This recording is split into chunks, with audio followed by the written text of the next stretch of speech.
The official definition of self-discipline is the ability to control one's feelings and overcome one's weaknesses.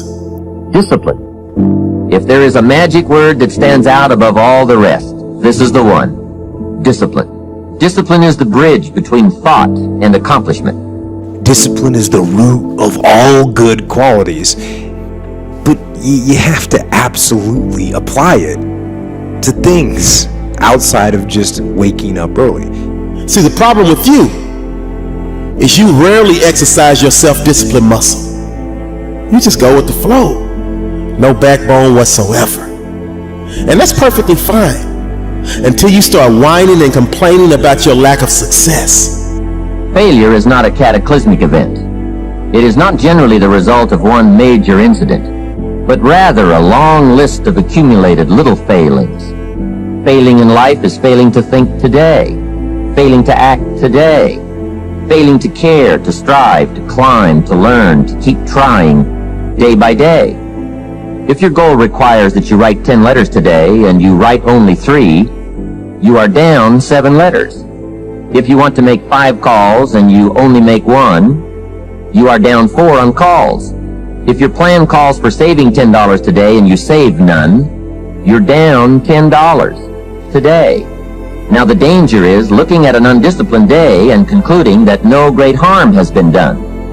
It doesn't seem like such a bad day, but add up these days to make a year, and then add up those years to make a lifetime, and perhaps you can now see how repeating today's small failures can easily turn your life into a major disaster.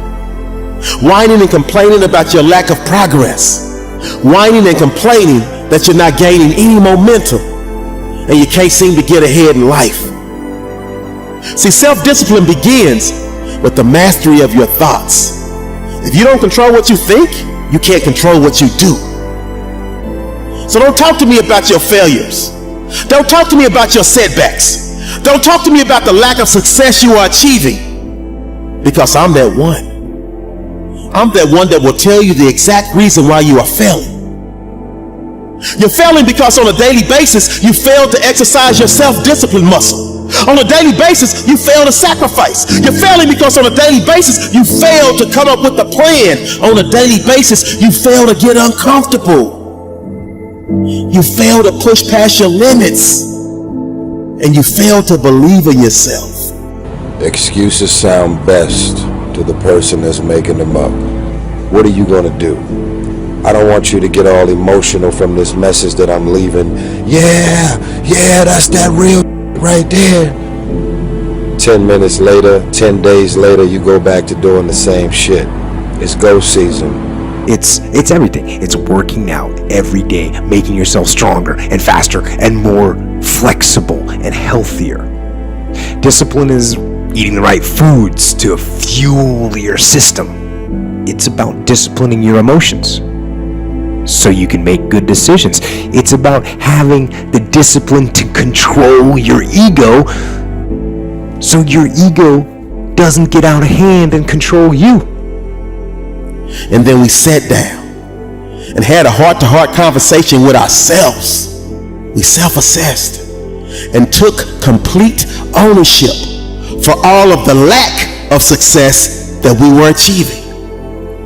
Then we made the decision to flip the switch and made the necessary changes to go into the kitchen of our lives and cook up a dish of massive success.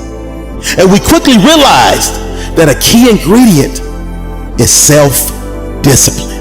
It's about treating people the way you would want to be treated. And doing the tasks that you don't necessarily want to do, but that you know will help you or help your team. It's about facing your fears. It takes discipline to face your fears so you can conquer them.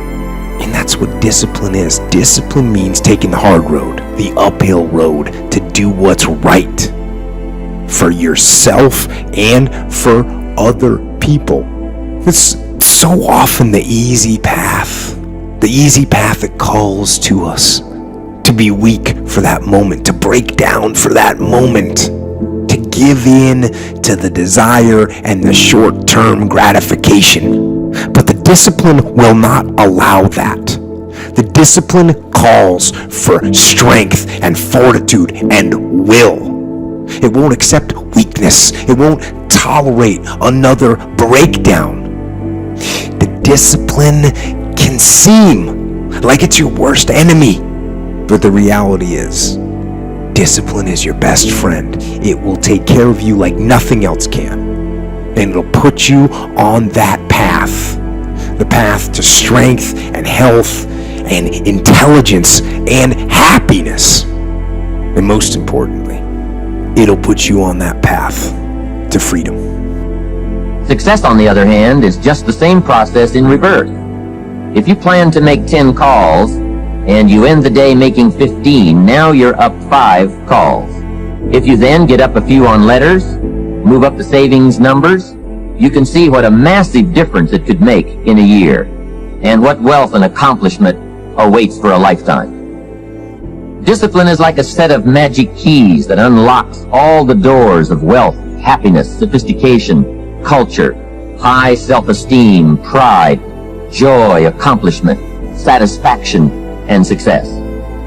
The first key to discipline is awareness of the need for and the value of discipline, and especially the discipline to make the changes. What will it take? What must I do? And what must I become to get all I want from my life? The second key is the willingness. More than that, the eagerness to maintain your new discipline deliberately, wisely, consistently. And the third key to discipline is the commitment to master the circumstances of your daily life, to see and harness the opportunities to make something of the sun and the rain, the good as well as what comes in the guise of misfortune. Discipline does many things, but most important of all is what it does for you. It makes you feel better about yourself. Even the smallest discipline can have an incredible effect on your attitude. And the good feeling you get, that surging feeling of self-worth that comes from starting a new discipline, is almost as good as the feeling that comes from the accomplishment of the discipline. The Marines have a saying, everybody wants to go to heaven, but nobody wants to die. And that's just real. At the center of bringing any dream into fruition is self-discipline. Every day we are choosing that's not in our own best interest, right? So if the world is attacking you and the world wants to fight you and the world's trying to hold you down, so you're going to kick yourself in the balls? So you're going to stop yourself from getting what you dream. Self-discipline is the center of all material success. You cannot win the war against the world if you can't win the war against your own mind.